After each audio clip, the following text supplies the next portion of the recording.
ما بعد فأعوذ بالله من الشيطان الرجيم بسم الله الرحمن الرحيم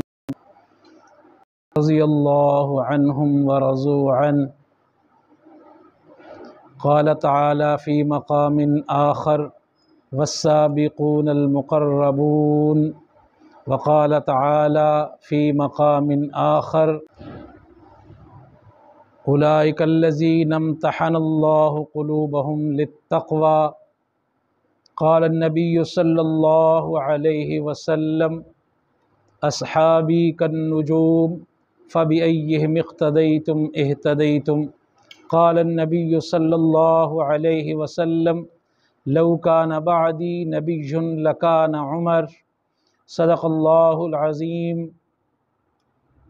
ہری ہے شاخ تمنا ابھی جلی تو نہیں، ہری ہے شاخ تمنا ابھی جلی تو نہیں، دبی ہے آگ جگر مگر بجھی تو نہیں، جفا کی تیغ سے گردن وفا شعاروں کی، کٹی ہے برسر میدان مگر جھکی تو نہیں۔ انتہائی واجب الاحترام، قابل صد اکرام بزرگوں، دوستوں، بھائیوں، سامعین و ناظرین، حیدرآباد کے اندر سیدنا فاروق اعظم رضی اللہ تعالی عنہ کی جو گستاخی کی گئی ہے، ہم اس کی پرزور مذمت کرتے ہیں اور حکام سے یہ مطالبہ کرتے ہیں ان سارے کے سارے سازشیوں کو فی الفور گرفتار بھی کیا جائے، جو ابھی تک گرفتار نہیں ہو سکے ان سب کو قرار واقع سزا دی جائے اور عبرت کا نشان بنایا جائے۔ یہ وہ عمر ہیں جو مراد پیمبر ہیں، ابو بکر سے لے کر حضرت بلال حبشی تک اور حضرت عمر بن دوسی رضی اللہ تعالی عنہ تک سارے صحابہ رسول اللہ کے مرید ہیں۔ عمر وہ ہیں جو رسول اللہ کی مراد ہیں۔ ان بدبختوں نے سیدنا فاروق اعظم کا پتلا بنا کر چوک میں جلایا اور اتنے نازیبا الفاظ، اتنی گستاخی کی ہے جو کوئی مسلمان زبان پر نہیں لا سکتا، اور یہ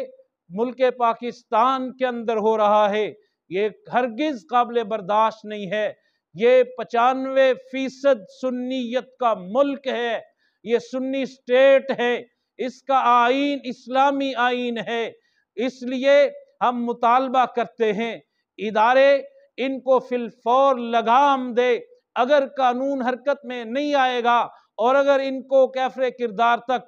نہیں پہنچایا جائے گا، آج میں یہ بھی کہتا جاؤں جس بدبخت نے اسلام آباد کے اندر حضرت ابو بکر کی گستاخی کی تھی، آج وہ لٹک چکا ہوتا۔ جس نے حضرت امیر معاویہ کی گستاخی کی تھی اسے لٹکا دیا جاتا، تو آج یہ نوبت نہ آتی کہ حضرت فاروق اعظم کا پتلا جلایا جائے۔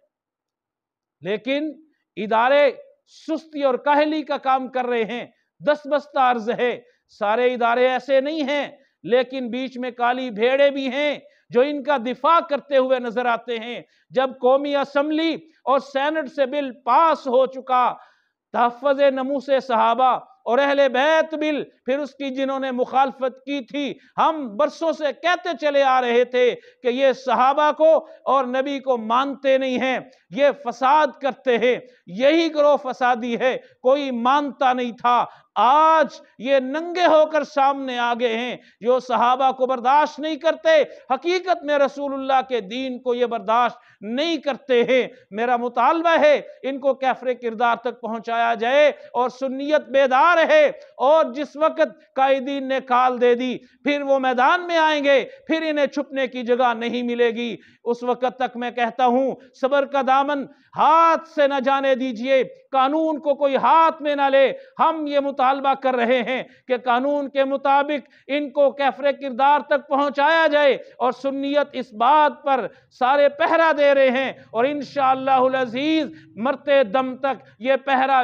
جاری رہے گا، جاری رہے گا۔ فنا فی اللہ کی تہ میں بقا کا راز مضمر ہے، جسے مرنا نہیں آتا اسے جینا نہیں آتا۔ وآخر دعوانا الحمدللہ رب العالمین۔